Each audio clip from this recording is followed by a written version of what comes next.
Hey guys, I've been wanting to get into baitcast fishing, soft plastic fishing for quite a while. I'm generally a hard body lure fisherman, estuaries and things like that, fresh water. Yeah, baitcasts and soft plastics have intrigued me for a while. I've been online, I've done a bit of research in lockdown, and I've put together a bit of a pack from BCF. When picked it up today. Hopefully it will see me head in the right direction for a start in bait casting and in soft plastics. Don't really know what I'm doing. Did the best with what I could afford. So let's have a look. Let's get stuck into it and see what we've got. First things first, bought myself a Savage Gear Roadrunner travel rod. It is a bit heavy. I think it's a bit heavier than what I really need. 6'6", 4 to 8 kilos. I like travel rods. I've got a Shimano X-Age, very light outfit in a travel rod. They just work for me, work for how I travel, where I go.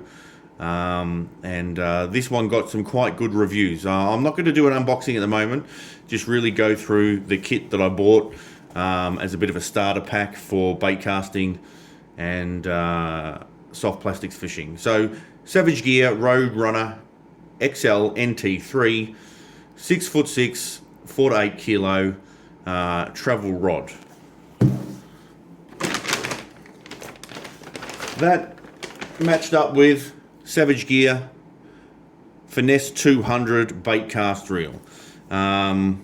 As you can see from the box there, it's got a bit of info. 10 bearings, 9 kilo maximum drag, 20 pound line at 186 yards or 170 meters. So line choice was a difficult one for me. We'll go into that a little bit later. But I think I've probably overcooked the line choice that I've purchased. But this Finezze reel has again got good reviews. BCF had it for half price with the member deal, so that was $100, down from 200. So by all accounts, I think it's going to do what I need it to do.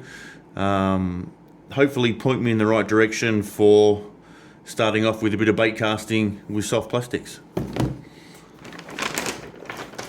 Going on to the line, as I said, a lot of information, a lot of differing attitudes in regards to what line in terms of strength is suitable for bait casting.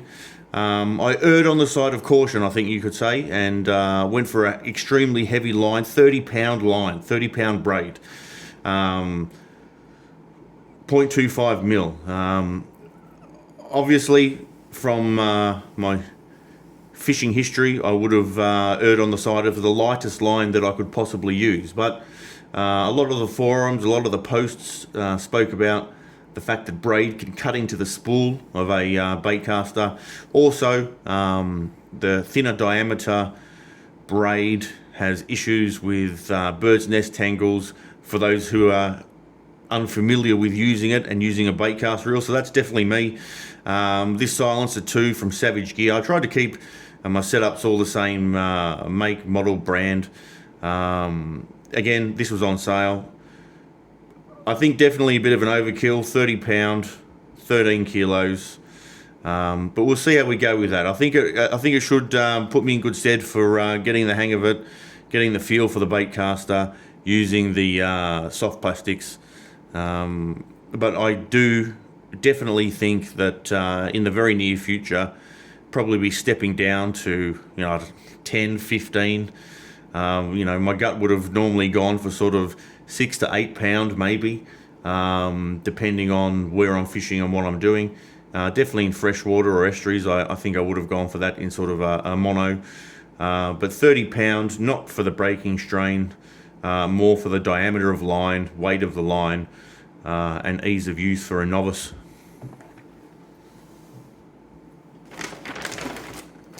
That brings us to selection of soft plastics. So first one we've got here is the old ZMan. I stuck with ZMan. A few people I know use ZMan. or ZMan and rate them quite well. They've got some really good information online. I'm going to do a mixture of freshwater, estuary, and inshore saltwater fishing, I think is probably the best way to describe it. Small sheltered bays and inlets. So I think this one is more geared towards sort of estuary, freshwater. It's a GrubZ in Bloodworm, 2.5 inches. Again, BCF had a bit of a deal on buy 3 packs for a bit of a discounted price. So that's the first one, a grub. What else have we got in here? Watermelon red, a bit of a larger one, 3.5 inches. As I said, I'm wanting to target some saltwater species in some sheltered bays that I've got access to. I'm thinking flatheads, mainly, it would be the main target there. So something a bit bigger, 3.5, should do the trick. Third pack that I bought, stepped it up a notch, 3.5 inches, Trick SwimZ Brad shad. So that's a bit of a monster paddle tail type deal. Hopefully, again, for the salt water, obviously. Get out there, see what we can find, what we can pull up with that one.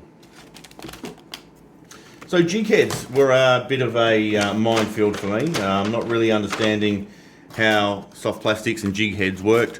I erred on the side of lighter jig heads, mainly because I will be learning how to use the Baitcaster and soft plastics in freshwater, sort of streams, lakes and dams. So I'm going to get my head around it that way. Don't know where this one came from. Don't know if this was a bit of a random one that was put in the pack, but quite a large size hook on that one. Weedless, I did sort of want to have a crack at some weedless. So there's a smaller 1/16 weight size 2 hook for the I think the 2.5 inch or even a 2 inch grub. That'd be good for.